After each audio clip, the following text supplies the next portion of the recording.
What's up, everybody, to a brand new episode of Over the Top Talk. I'm your host, Owen, and today I'm going to be interviewing actually the first female fighter to come onto the podcast, none other than Elise Reed. How are we doing today?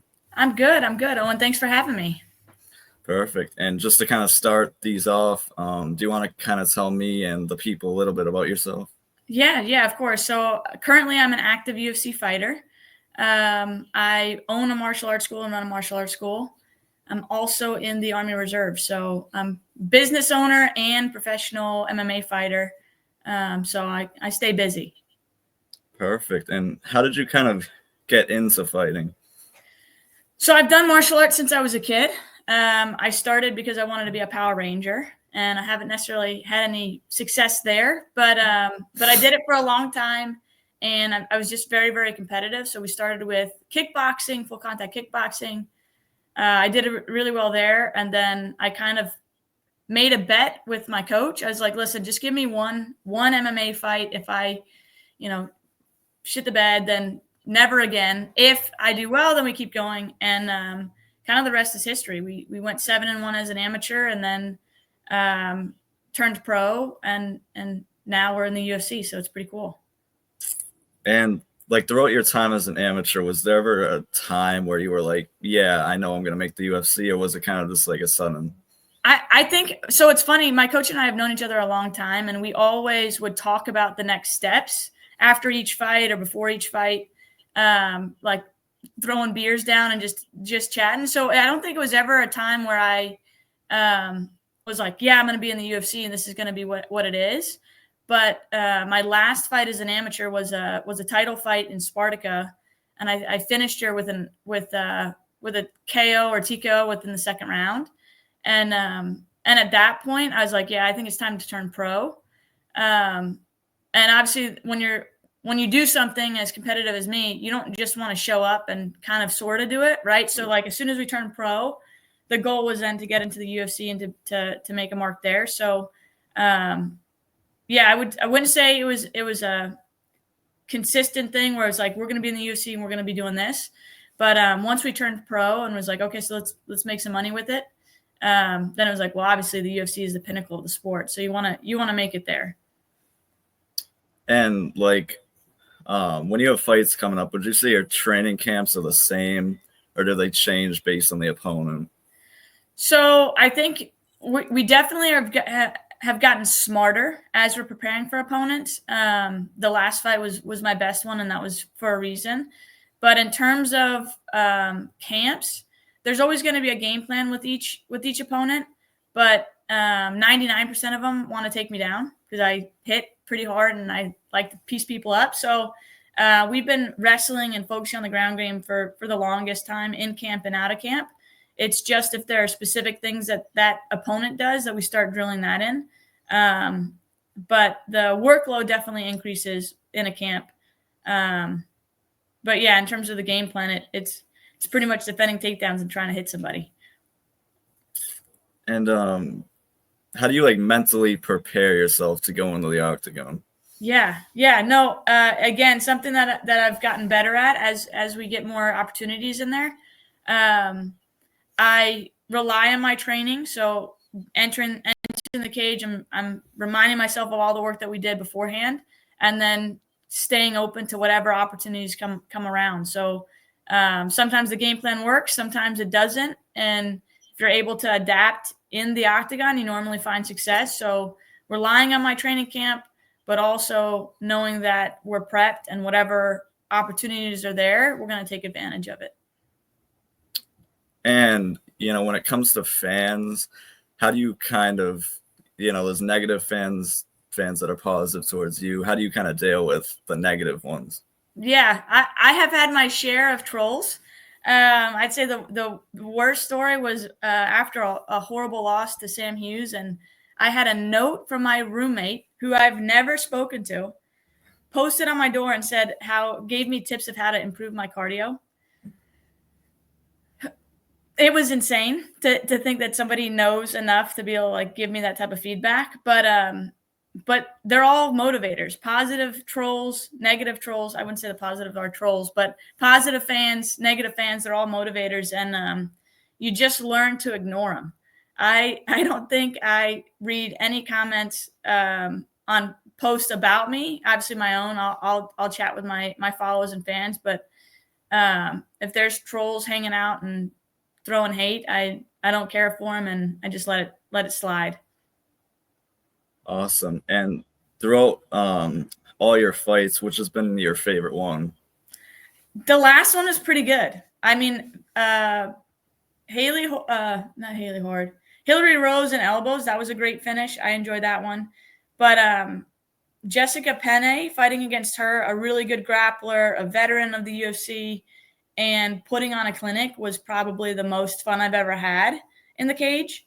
And I actually lost the lettering of the UFC gloves on her face. So that was pretty cool. So I'd say the last one was probably my favorite. I think it was definitely a coming of the times of what I can do there. And anytime that you're not in danger is a fun fight. What's your favorite thing about the UFC? Favorite thing about the UFC? I mean, it's the UFC. Favorite thing is that we get there, we get gear, we sign posters. I get to compete at the highest level with the best in the world. I think I'm grateful every day that I had the experience there, and it's helped me not just physically in the fight game, obviously, but the mindset and the mental game as well. Most fun. I mean, paycheck's pretty nice too. So there's a lot of good fun things with the UFC. The swag is solid, but I think just being able to compete at that level and get to that level of MMA is pretty amazing, and I'm grateful for that opportunity. And would you say you have a least favorite part about it? Least favorite part about it. So most of the fights the day of, before getting ready, right? All you're waiting is to get in the cage and fight somebody. Probably the weirdest time, because to yourself, you're like, what the fuck am I doing? Like, why am I going to go in a cage and fight somebody for money? Like, this is what my life has come to. I wouldn't say it's the least favorite, but it definitely is one of the times where I'm the most anxious right before, because there's nothing to do except wait for the prep, for putting the gloves on and stepping in the cage. But I mean, training sucks. Training's brutal, but it's all for a purpose and a reason. So you can't necessarily hate it. I think times where I'm like, what am I doing? Why am I stepping in a cage to hit somebody and they're going to hit me is pretty surreal. But I can't say I hate anything. And I've had a decent amount of fighters on there talking about making weight. Some like it, some hate it. What's your opinion on it? Yeah. So I used to fight at 105, and the UFC may be bringing it. So I'm on the cusp of either 115 or 105. 105 weight cuts were brutal. At 115, I'm not necessarily making crazy cuts. But in terms of the extremity, like the severity of them, weight cuts themselves, I love it. I think it's a great, if it's done the right way and you're not miserable and throwing up and like really hurting your body. But that mental spot before the fight, I think only helps you in terms of sitting in the bath, being uncomfortable, being hungry, all that stuff of all the work that you're putting in just kind of magnifies it, because then you make weight and you're eating whatever and as much as you can, and you just know that you're going to wreck somebody the next day. So I don't mind them. If I could have a solid weight cut and push it, I absolutely would. Strawweight at this point doesn't necessarily put me to that position, but I like them. I understand that it's not the favorite part, but I feel like I'm like a crazy person. I'm like, yes, make it suck more. Let's do it. So, would you say, do you have any UFC fighters that you kind of have looked up to over the years? So Angela Hill is definitely somebody that I've watched for a long time and appreciated as a striker. Obviously Joanna, any striker that has a really good gauge of distance, especially females, I was like, yep, that's my game plan. That's the person that I want to emulate. So I'd say probably Joanna Jędrzejczyk and Angela Hill. But at this point now, not necessarily Joanna because she's retired, but their competition. So it's a little different now. But I definitely appreciate a good, solid female striker that knows how to gauge distance and make their opponent pay a little bit. And from where you are at now, where do you see yourself next? Well, I'm really hoping for a fight. I'm really hoping for a match. Since the last one, I've been asking for anybody 105, 115, it doesn't matter. So likely staying active, and the goal is to have a number next to my name. So string some wins together and get a number. Do it the smart way. I think in my early UFC career, I was a bit reckless. So do it smart and get a number. That's the goal. And kind of the last thing I got, what advice would you kind of hand to someone that might want to get into fighting? Yeah, someone that wants to get into fighting, I would tell them it's going to take longer than you think, and it's going to be harder than you expect. But if you truly want to prove yourself and see what you can do on the other side, it's absolutely worth it. So anybody that's looking to get into any type of competition, it's always going to be a lot harder. There's a lot of isolation, right? You work out by yourself, you put the work in by yourself. Obviously, you've got a team that helps you, but it's you and your journey. But it's 100% worth it.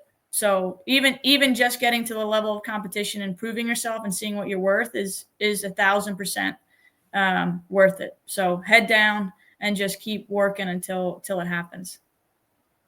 Perfect. So that's all I have. But for everyone that comes on, we give them a chance to shout out anything, whether that's social media, it's just anything like that. So I'll give you the floor to do that. Sure. Thanks, Owen. Yeah. So follow me along Elise Reed MMA for Instagram.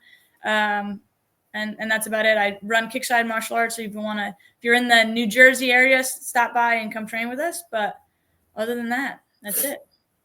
Perfect. You're the first female fighter to come on this, so I thank you a lot for your time. Thank you. It's been a blast. I'll throw her links down below for everyone watching. Make sure to follow us both, and I'll see you all in the next one. Thank you, guys. Thank you.